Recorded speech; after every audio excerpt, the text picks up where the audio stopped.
para o Deus da esperança vos encha de todo gozo e paz na vossa fé.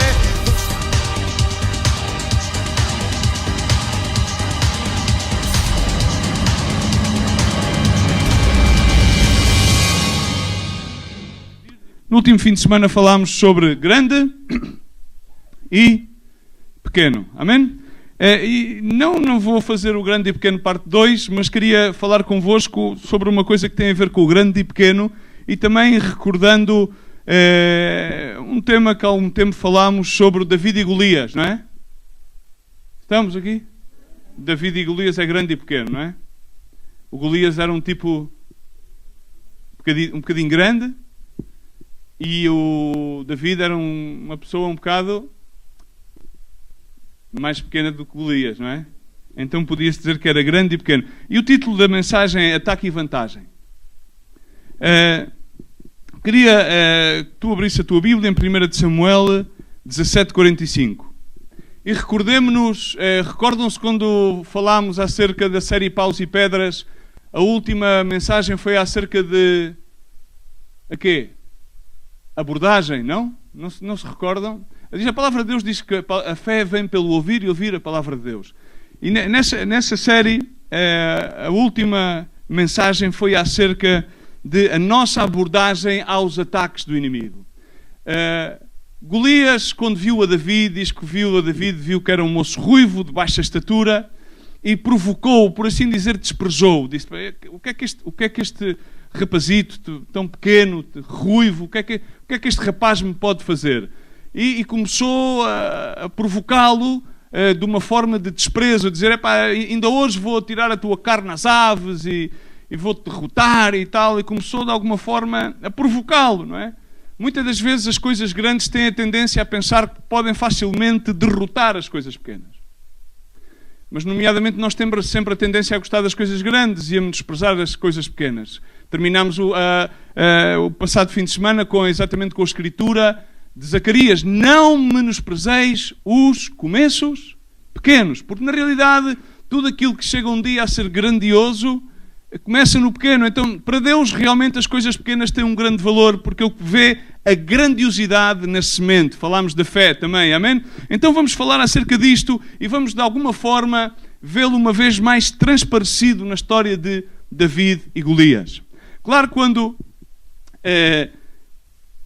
David sofre este ataque, aparentemente Golias tinha toda a vantagem. Olhava para ele, era um homem grande, mas vimos também que Golias tinha uma...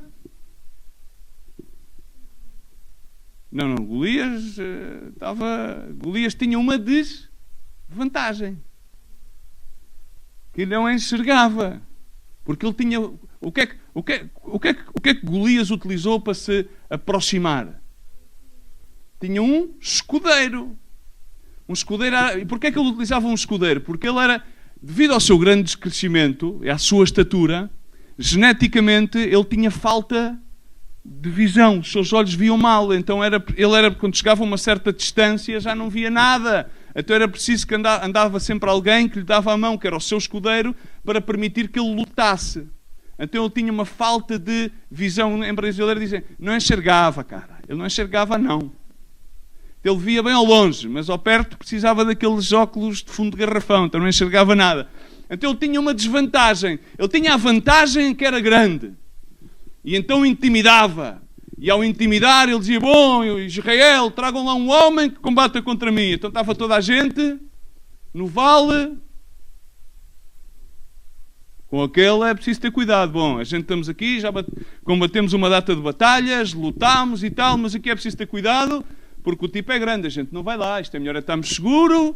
Fazemos aqui, montaram lá as tendas, alguns montaram barracas, se calhar houve lá umas barracas montadas, enfim, a gente não sabe, porque não contam os pormenores todos do dia-a-dia, mas, enfim, quando lá chegou o David, nomeadamente o Eliabe, começou a montar a barraca, porque começou a dizer, tu vens para aqui, provocar aqui uma situação, tu és um tipo presunçoso, assim, vamos ver esses pequenos detalhes para nós enquadrarmos a história.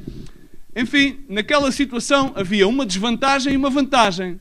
David aparentemente tinha todas as desvantagens.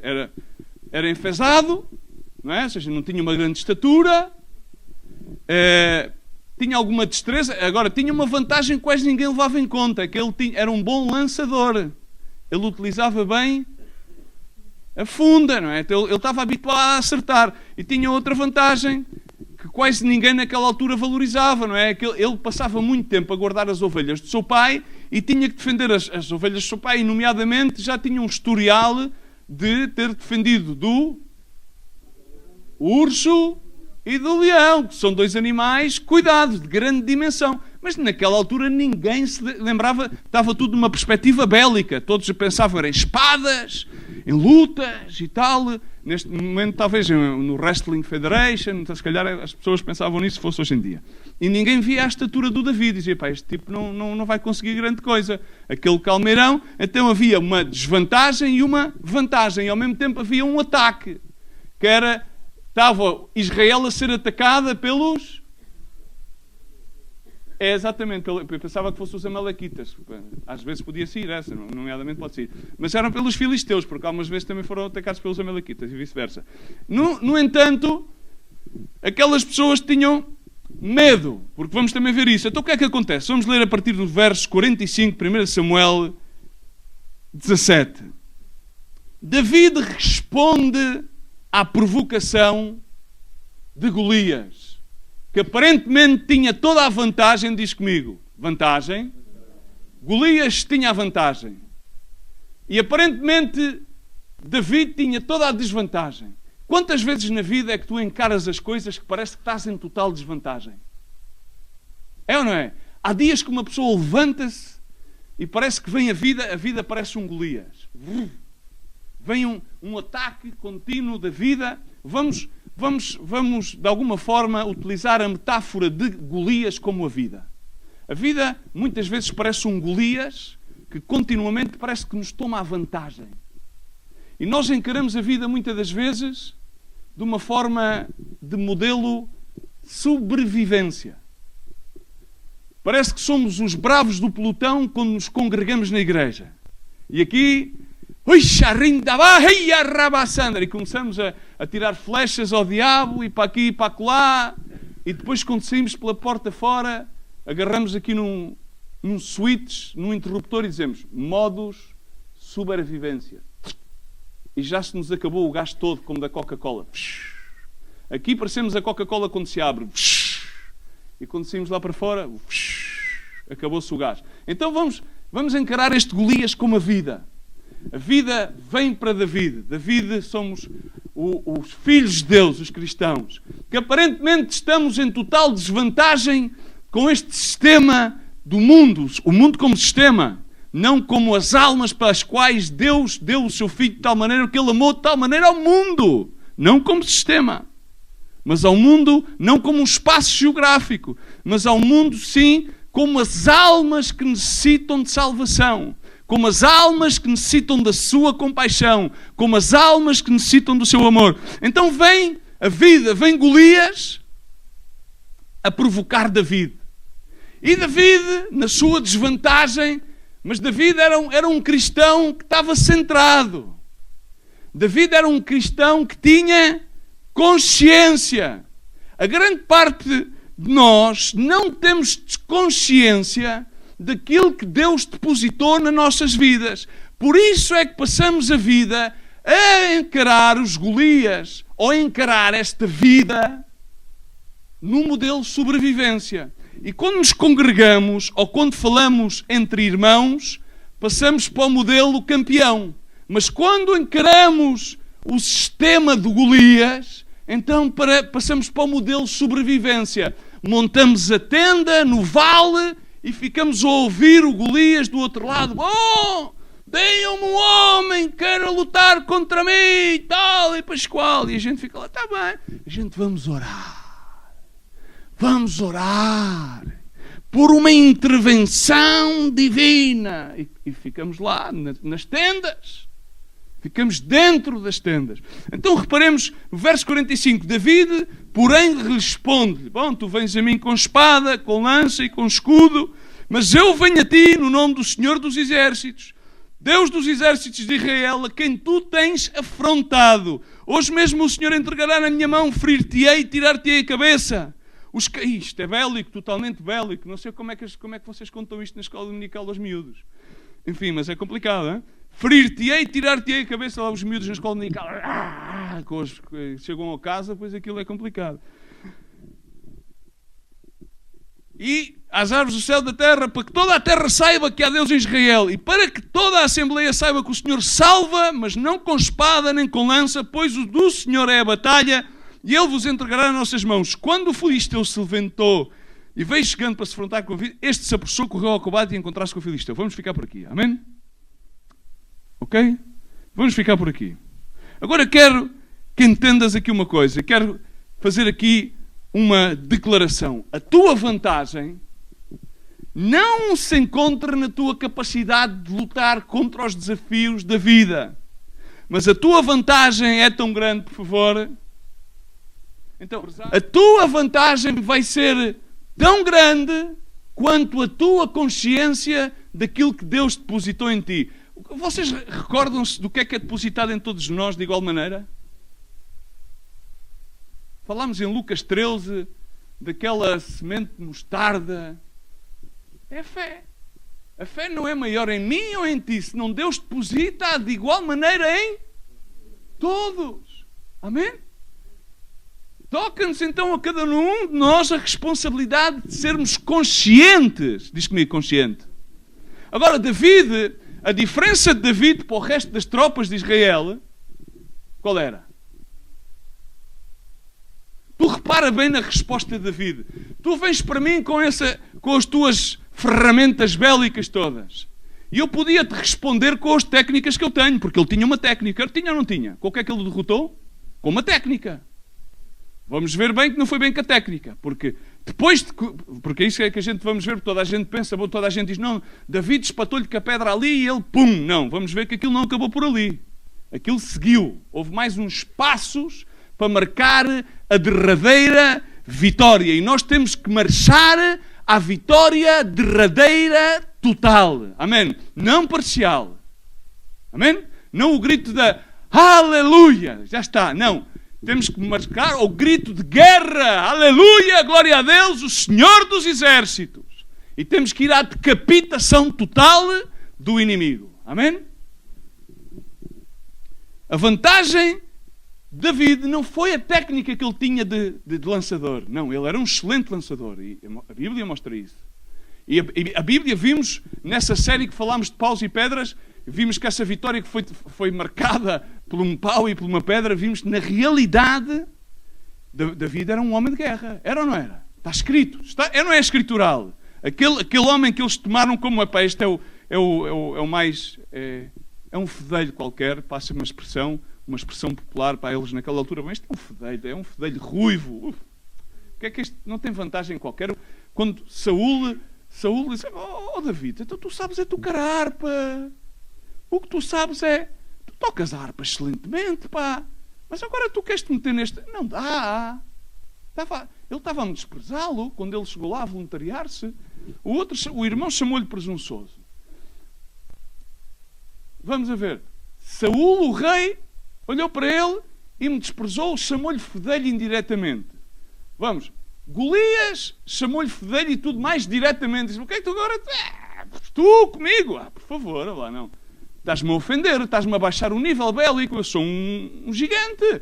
Então, irmãos, na realidade, muitas das vezes, nós temos esses sentimentos inculcados no nosso coração, quando muitas das vezes há ataques diários na vida que vêm contra nós. Não é que muitas vezes nos façam sentir, é que nós já nos sentimos assim. Porque não estamos conscientes, na realidade, daquilo que Deus já depositou nas nossas vidas. Então nós não encaramos os ataques com a consciência de que Deus está conosco, porque nós encaramos o Deus como um subterfúgio aos nossos medos. Reparem que o povo de Israel, que era o povo escolhido de Deus, que era o exército mais temeroso da terra naquele então, que tinha livrado não sei quantas batalhas, estavam naquele vale ali, estavam com Medo. Isso simboliza o povo cristão a enfrentar o ataque da vida de Golias nas mais diversas e variadas formas, no âmbito familiar, no âmbito económico, no âmbito laboral, no âmbito da tentação, no âmbito da batalha espiritual, no âmbito daquilo que vai na nossa mente, e encararmos com medo, porque não estamos conscientes realmente daquilo que Deus depositou. Então a nossa vantagem realmente numa luta espiritual é de estarmos conscientes daquilo que Deus depositou, que não é nosso, mas nós somos, tal como Paulo diz, eu sei em quem tenho crido. Eu vou guardar este fiel depósito até ao fim. Eu sou um fiel depositário daquilo que Deus depositou em mim. Mas David estava consciente. Eu disse, tu vens assim, mas eu vou a ti no nome de Jeová dos exércitos, aquele qual tu tens enfrentado, e hoje mesmo toda a casa de Israel saberá que Ele é Deus. Tu serás derrotado, não por espada nem por força, mas no nome de Jeová dos exércitos. Repara uma coisa, quase todos nós muitas vezes nos surpreendemos com as coisas da vida. Os cristãos hoje em dia surpreendem-se com o fogo da prova. Não sei que tipo de cristianismo é que vivemos. Ai, passou-me isto. Ai! Que Bíblia é que tu lês? Diz que é por meio de muitas provações, tentações, tribulações que entraremos no reino dos céus. Então não vos surpreendais, diz a palavra de Deus, não vos surpreendais pelo fogo da prova. Então, David encontrou surpreendido? Vamos agora outra vez a esta história. Não. David estava consciente e não se surpreendeu. Não foi apanhado de surpresa. Não foi apanhado de surpresa sequer pelo tamanho da prova, porque aquilo era de um tamanhão. E ele era pequenino, olhar para aquilo. Ele era um tamanhão grande. E há provas grandes. E cada um de nós... nós temos uma capacidade tremenda para comparar as provas de uns com os outros. É impossível comparar. Porque aquilo que para mim é uma prova pequena, e eu estou a interpretá-la como grande, para ti pode ser gigante. E aquilo para ti que é uma prova grande, para mim pode ser muito pequena. Amém? Uma das coisas que nós temos vindo a falar é que não é necessário, muitas das vezes, estarmos num patamar de comparação, porque a palavra de Deus diz que aqueles que estão em comparação têm a falta de entendimento. Então, irmãos, quando nós entramos nisto, vemos, temos que entender uma coisa. Nós não precisamos ter ou de estar em vantagem. Nós precisamos de ter consciência da vantagem que temos da parte de Deus. Amém?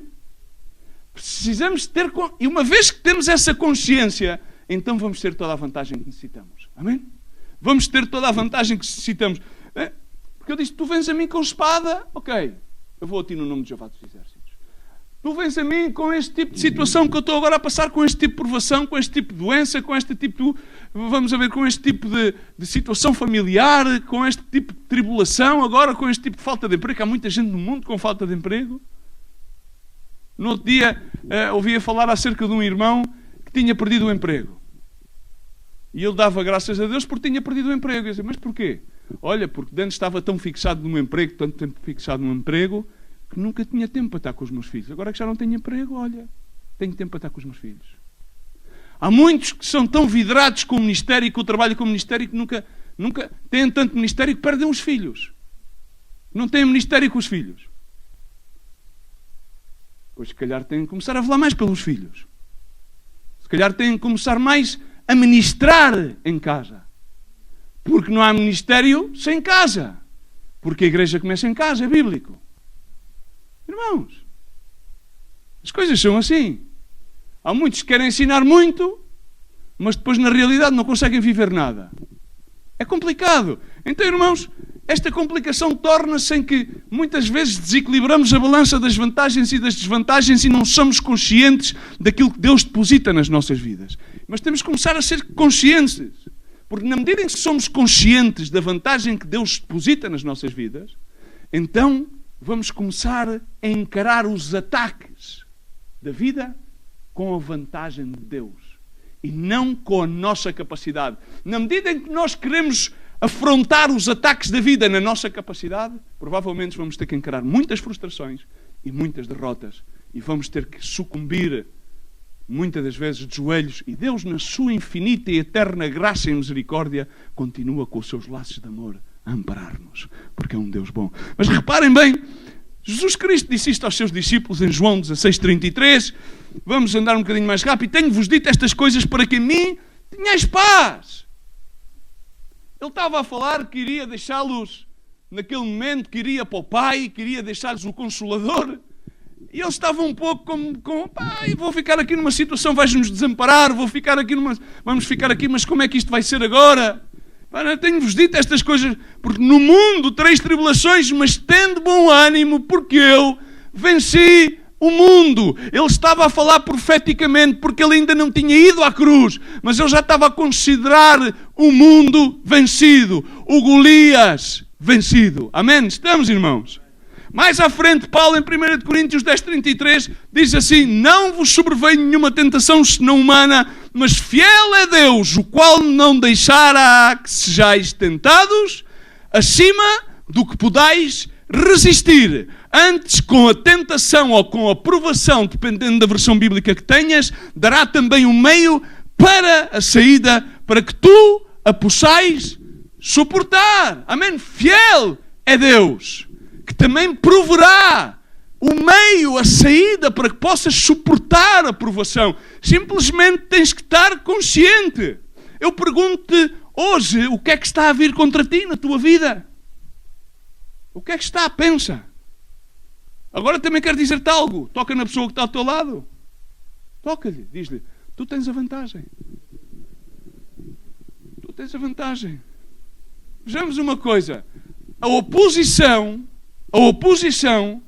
não impede a presença de Deus. Muitas vezes os ataques e a oposição permitem a manifestação da presença de Deus.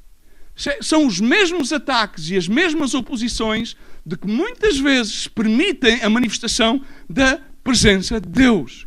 Muitas vezes, irmãos, temos a nossa fé debilitada. Amém? Muitas das vezes. Mas tens que agir, tens que actuar como se tivesses fé.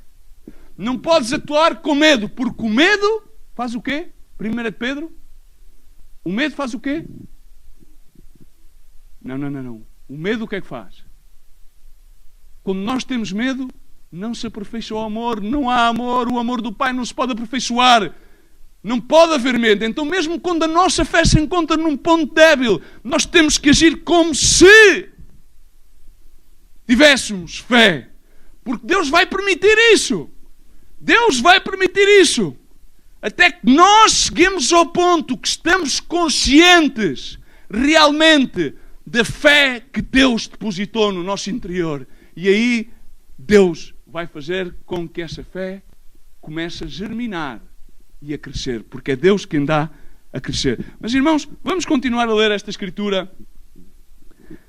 Verso 48. E sucedeu que, levantando-se o Filisteu, indo a encontrar-se com David, apressou-se David e correu ao combate, e encontrar-se com o Filisteu. E David meteu a mão no alforje, tomou-lhe uma pedra e com uma funda lhe atirou, e feriu o Filisteu.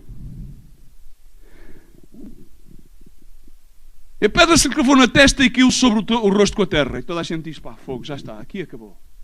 Já está derrotado. Assim David prevaleceu contra o Filisteu. E com uma funda e com uma pedra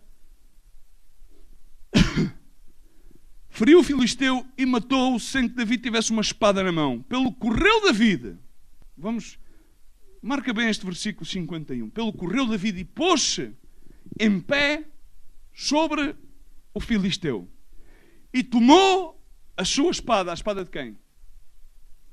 Ok, bem. E tirou-lhe da bainha e o matou. Estava morto e voltou a matá-lo? Ok. De acordo aos preceitos antigos, as conquistas dos povos era necessário para concluir uma vitória que houvesse uma decapitação.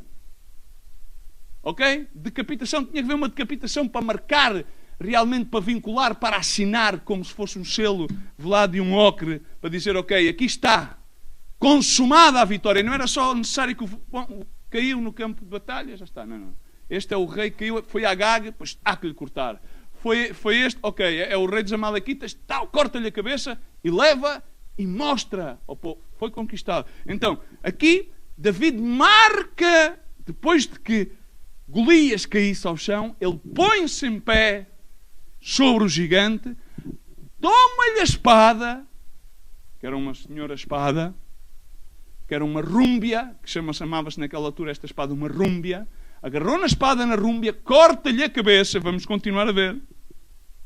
Vendem então os filisteus que o seu campeão estava morto, porque só naquele momento é que os filisteus viram e creram que o seu campeão, que o seu troféu, o homem mais valente que eles tinham, estava morto. Então os homens de Israel e Judá se levantaram e jubilaram e seguiram os filisteus. Foi só naquele momento é que de repente a congregação disseram: uau, agora que é tempo de batalha! Agora quero aqui, vai, irmão, ouvidos, para de sobreviver. Agora vamos nos referir ao povo, àqueles que de repente, depois que viram a cabeça do filisteu decapitada, estavam lá no monte, ok? Eles estavam lá no monte do Vale da Elaia e tal, e disseram: uau, agora é que vamos perseguir os filisteus. É agora sim, agora temos a vantagem, agora já está, consumado, agora sim, agora a massacá-los, a correr por eles. Para de sobreviver aquilo que Deus te chamou para conquistar. Irmãos, grande parte dos cristãos vivem em inglês chama-se, para mim eu gosto muito desta cotação em inglês, survival mode. Há uma série, ok, está ali, para de sobreviver, não é aquilo, é aquilo. Não é Aquiles, não é aquilo que Deus te chamou a conquistar. Deus não nos chamou a sobreviver neste mundo. Amém? Amém? Estamos aqui? Tu crês que Ele nos chamou a sobreviver neste mundo? Diz Mateus 11:12, diz assim: desde os dias de João Bautista até agora o reino dos céus é tomado por força e os violentos o tomam, o arrebatam o reino dos céus. Deus não nos chamou a sobreviver neste mundo. Mas bem, eu queria dizer-te algo. É um pecado meramente sobreviver neste mundo. É um pecado que um cristão esteja aqui meramente a sobreviver. Vão dizer: bom, Cristo me salvou, glória a Deus, batizei-me nas águas. É um pecado. Porque nós não fomos chamados meramente para ser salvos. Nós fomos chamados para sermos cooperadores com o Mestre, com o Rei de Reis, com o Senhor dos Senhores, para arrebatarmos ao inimigo o território que ele conquistou. Significa para estabelecermos o céu na terra, não é para ficarmos à espera de irmos para o céu. Estamos aqui? Mas grande parte de nós dizemos: estamos salvos, glória a Deus, aleluia, vou estar à espera, Maranata, Cristo vem pronto, highway to heaven. E quando lá chegarmos, está fixe. Mas não. Nós fomos chamados para decisivamente, perentoriamente arrebatarmos o reino dos céus. Termos uma atitude de estarmos conscientes daquilo que somos em Cristo Jesus. Estarmos conscientes ao depósito que Deus pôs nas nossas vidas. E ao propósito de não simplesmente estarmos a sobreviver no vale e quando subitamente aparece algum David que conquista um inimigo, dissermos assim: agora sim, agora vamos celebrar a vitória. Não. Nós temos que estar definitivamente conscientes e decapitar o inimigo. Não fomos chamados a ser aquela parte do povo que estava ali, do exército, mas fomos chamados a ser Davides. Fomos chamados a pôr-nos em pé sobre o ataque, sobre o Golias, sobre as circunstâncias, a agarrar na espada, a cortar-lhe as cabeças e a mostrar-lhe: aqui está a vitória, aqui celebramos vitória no nome de Jesus. Não podemos contentar-nos somente com a salvação. Temos que ter, não podemos contentar-nos em viver uma vida sombria. Temos que viver uma vida de luz, na luz de Jesus. Jesus na cruz, Ele não veio somente para trazer-nos a salvação. Ele veio à cruz e Ele venceu. Ele expôs todos os principados e todas as potestades. Nós não temos de ter medo ao pecado, não temos de ter medo ao inimigo, não temos de ter medo a nada, porque Jesus está conosco. Amém? E este é o depósito que nós temos. Nós, quando aceitamos a Jesus Cristo, significa que Jesus Cristo entra nas nossas vidas e a partir daqui Ele está a caminhar connosco. E se nós a cada dia aumentamos a consciência disso, se nós cada vez estamos mais conscientes e ao mesmo tempo estamos conscientes das nossas debilidades, tal como Paulo dizia: enquanto estou débil, então Deus se aperfeiçoa nas minhas debilidades. Significa, Deus vai se fortalecendo nas minhas debilidades, porque eu estou consciente da fortaleza de Deus, como eu ao mesmo tempo estou consciente das minhas debilidades, das minhas fragilidades. Então Deus aperfeiçoa-se em mim, a sua obra vai crescendo em mim, Ele vai madurando em mim, Ele vai manifestando-se em mim, os seus frutos vão transparecendo em mim. Eu não tenho que estar numa atitude religiosa de estar escravo de certos e determinados preceitos, senão eu vivo na plena e na perfeita liberdade do amor em Jesus Cristo. Então eu caminho de acordo ao depósito que Deus pôs em mim. Então eu, nesta realidade, eu vou conquistando os ataques através da consciência da vantagem que eu tenho em mim, e essa vantagem chama-se Jesus Cristo.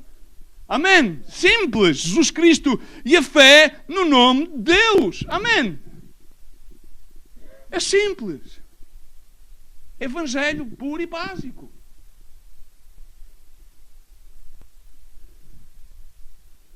Vemos então aqui mais adiante que então os homens de Israel e de Judá levantaram-se. Parece que a igreja... Nós só celebramos uma vitória quando ouvimos a vitória de alguém, mas a vitória de alguém pode ser a tua vitória.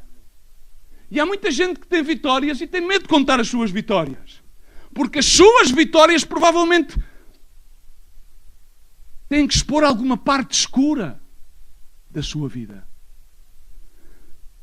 Mas Jesus, na cruz, Ele venceu toda a escuridão. Ele venceu o reino das trevas. E se Ele venceu o reino das trevas, nós, como filhos de Deus, filhos da luz, chamados para estarmos na luz de Jesus, não precisamos temer à escuridão, porque a cada dia estamos a ser transformados de graça em graça, por assim dizer. A cada dia estamos sendo transformados na sua luz, a ser aperfeiçoados na sua graça, a ser aperfeiçoados na santidade em Cristo Jesus. E isso não é um fruto de um esforço nosso, mas é um fruto daquilo que Jesus já consumou na cruz. Nós só temos que estar conscientes disso e caminhar em direção a essa promessa, numa atitude de ter essa vantagem, de ter essa consciência. E essa é a vantagem que temos sobre o inimigo. Porque o inimigo vai dizer: não, se tu és assim, se tu és assado, se tu és um mau carácter, és um mau pensado, se tu és um pecador, se ainda ontem fizeste, se ainda ontem disseste. Esta é a mensagem que temos continuamente. Mas temos a vitória sobre isso. Temos de ter consciência daquele que nos deu a vitória. Então os homens de Israel e Judá levantaram-se e jubilaram e seguiram os filisteus até chegar ao vale e até às portas de Ecrom, e caíram os feridos dos filisteus pelo caminho a Serim, até Gate e até Ecrom. Então voltaram os filhos de Israel e perseguiram os filisteus e despojaram os seus arraiais. E David tomou a cabeça do filisteu, toma nota, e a trouxe a Jerusalém. Porém, pôs as armas dele na sua tenda. Vamos aqui recordar-nos de uma coisa. David não tinha tenda lá no vale, porque David veio a trazer paparoca ao seu irmão, ok? Então ele não tinha... Então, onde é que ele pôs as armas? Na tenda de quem? Do filisteu. Ele voltou a colocar as armas dentro da tenda do filisteu. Agora vamos ver uma coisa. Vendo, porém, Saúl a sair da vida, a encontrar-se com o filisteu, disse a Abner, ao chefe do exército, que é o filho deste mancebo Abner.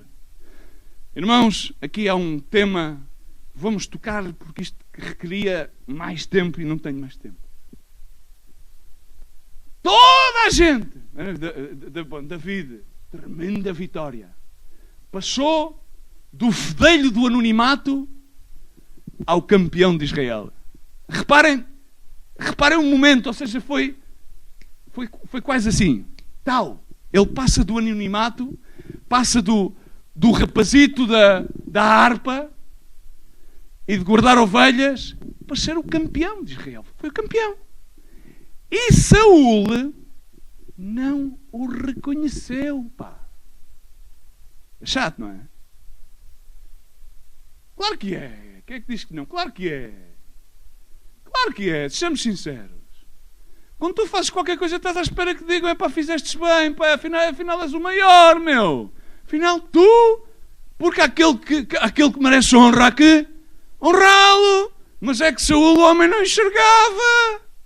Ele estava bloqueado pelo medo, não enxergava. Então reparem bem uma coisa. As vantagens nem sempre produzem reconhecimento. Aquilo que as vantagens sempre produzem é o alcançar das promessas de Deus. Escreve. Memoriza. Porque tu vais pensar, minhas vantagens, você vai-me produzir. Não, muitas das vezes não te... Muitas das vezes as vantagens muitas das vezes vão-te levantar mais ataques. Mais ataques. Mas uma das coisas que as vantagens vão-te sempre produzir, a consciência da vantagem de Deus estar contigo, a consciência da vantagem de que a fé está a operar em ti, a consciência da vantagem do que os dons que Deus deposita na tua vida estão em funcionamento e estás a produzir os frutos, é que as promessas de Deus vão sendo tornadas realidade na tua vida.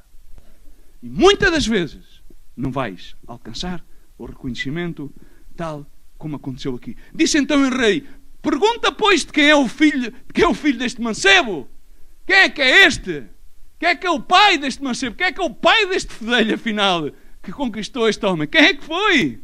Voltando depois David feriu o filisteu, a Abner o tomou consigo e trouxe-o à presença de Saúl, trazendo ele na mão a cabeça do filisteu. Aqui tens o troféu. Aqui está a vitória. E voltou no verso 58 e disse-lhe Saúl, de quem é filho este mancebo?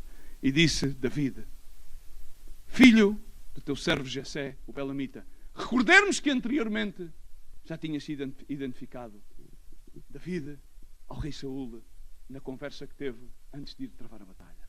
Amém? A memória do povo é curta e a do rei também. Assim que, irmãos, não estejamos sempre à espera do reconhecimento, mesmo quando a vantagem está a operar e opera a nosso favor. Aqui há algo mais que aqui está. Aquilo que muitas das vezes tem o propósito de destruir-nos, e aqui gostava que o meu caro amigo Aldex, lá em cima, ali da mesa, pusesse esta frase: aquilo que tinha o propósito de destruir-te é aquilo que Deus usa para livrar-te. Amém?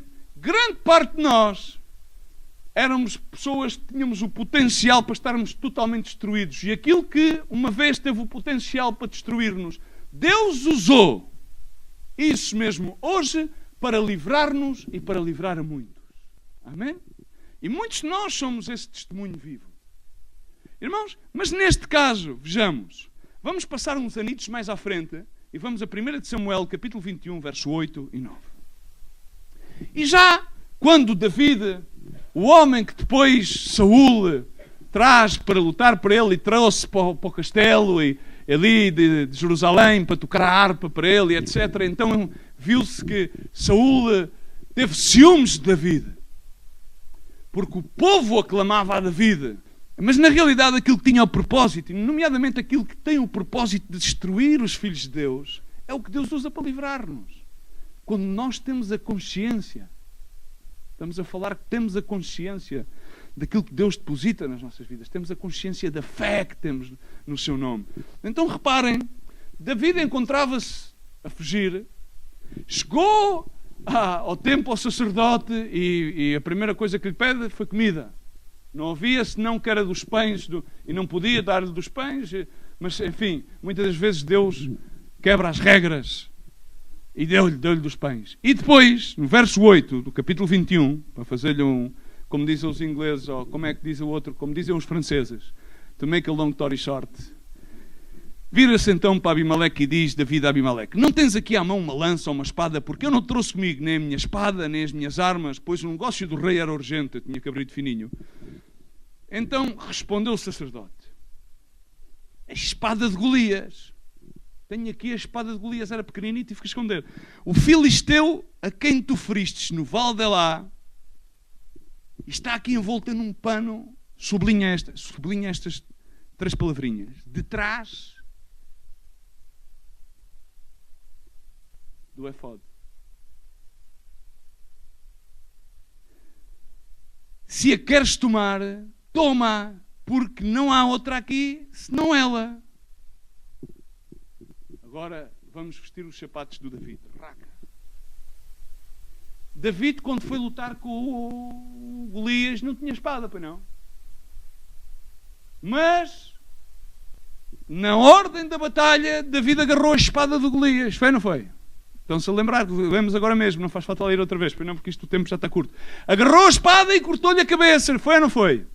E depois o que é que ele fez à espada e às armas do Golias? Voltou a pô-las lá na tenda. Ok? Mas depois ouvimos de que o exército de Israel fez o quê?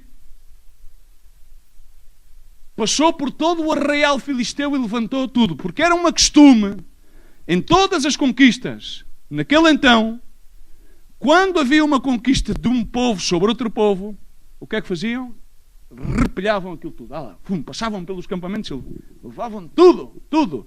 Enseres, alimentos, cavalos, tudo o que houvesse para levar. Era tudo passado a pente fino. Agora vejamos uma coisa. Aquela própria arma de Golias estava destinada a quê? A cortar a cabeça a quem? A David. Terminou a cortar a cabeça a quem?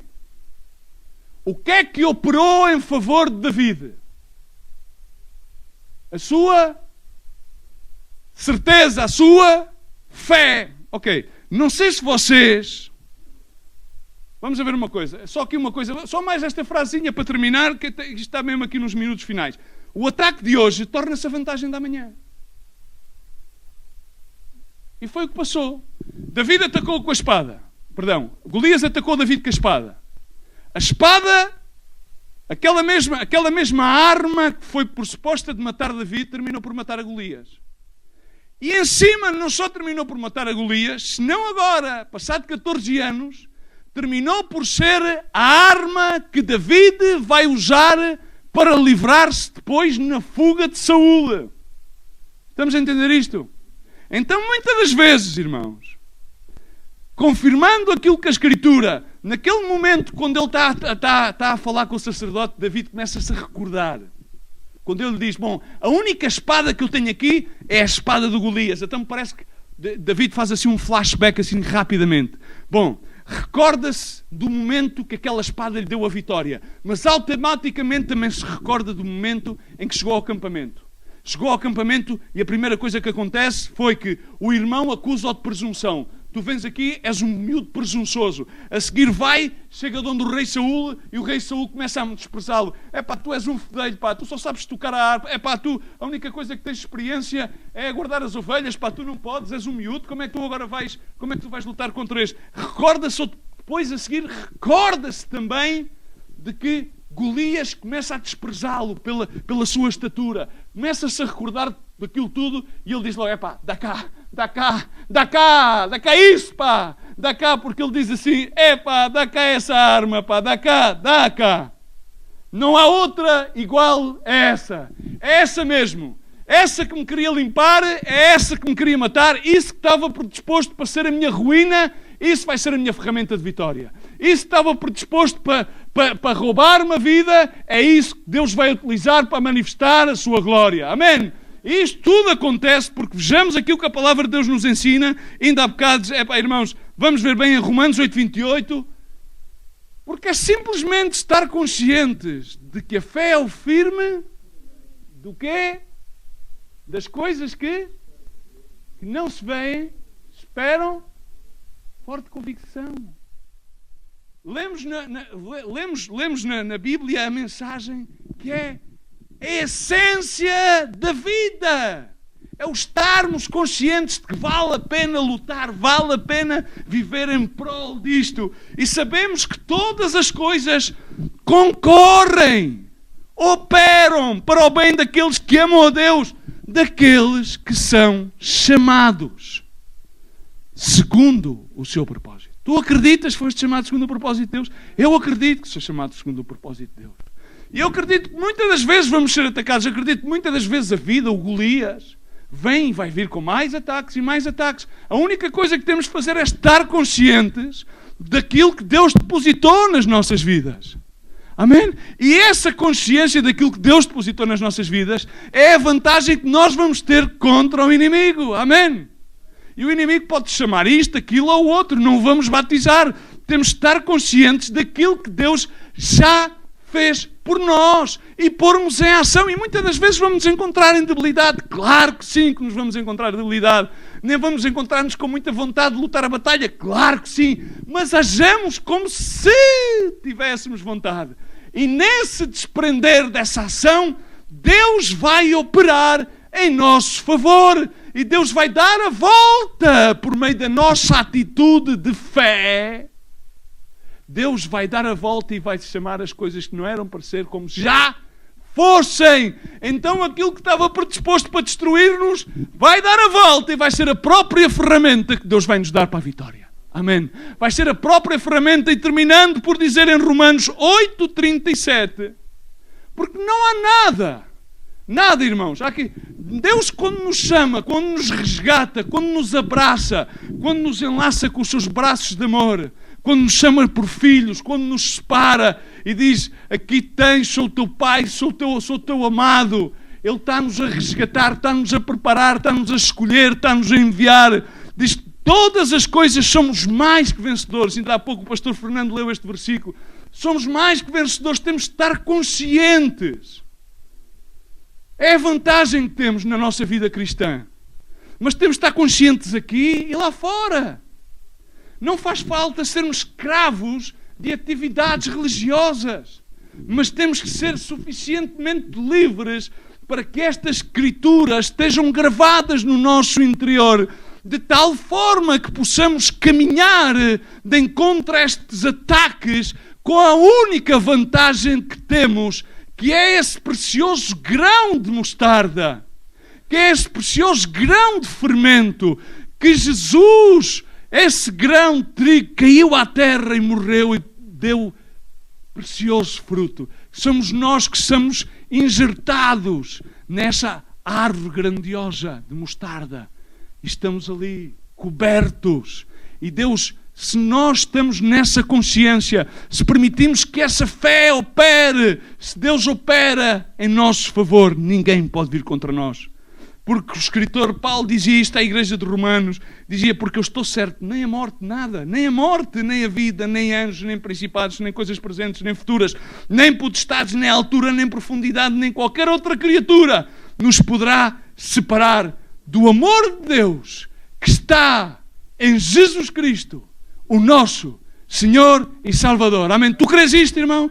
Põe-te de pé aí onde estás, porque se tu crês, podemos celebrar sempre a vantagem que temos, que não é nossa, mas que Jesus Cristo se compadeceu em depositar em nós esta manada tão pequena, débil e frágil, mas que pelo amor do Pai, Ele compadeceu-se de nós, para que estejamos conscientes da tão maravilhosa, não só salvação, mas vitória que temos em Cristo Jesus. Temos em Jesus Cristo e este crucificado uma tamanha vantagem sobre todo e qualquer ataque.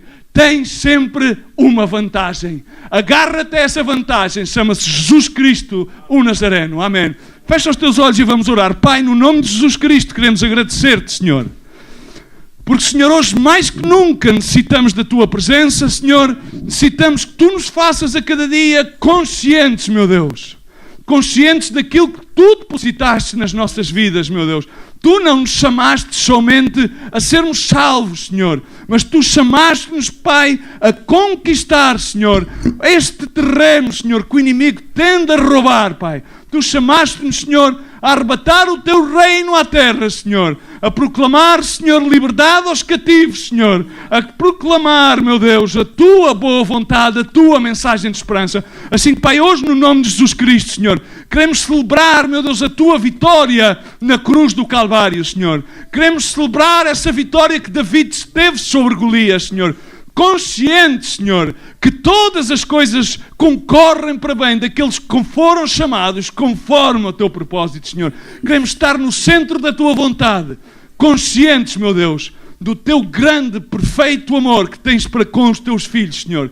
E agradecer-te da Tua obra consumada na cruz do Calvário, Senhor. E pedir-te, meu Deus, que Tu abençoes cada vida nesta sala, cada pessoa que nos ouves através da rádio e da internet, Pai. E, Senhor, todos aqueles, meu Deus, que ainda não Te conheces, que Tu os toques, Pai. Toca-os por meio da Tua palavra, Senhor. Que muitos corações sejam compungidos pelo poder do Teu Espírito Santo, Senhor. Que muitos joelhos possam dobrar e confessar que Jesus Cristo é Rei, Senhor e Salvador das suas vidas. No nome de Jesus Cristo. Amém. E amém. Glória a Deus. Deus os abençoe.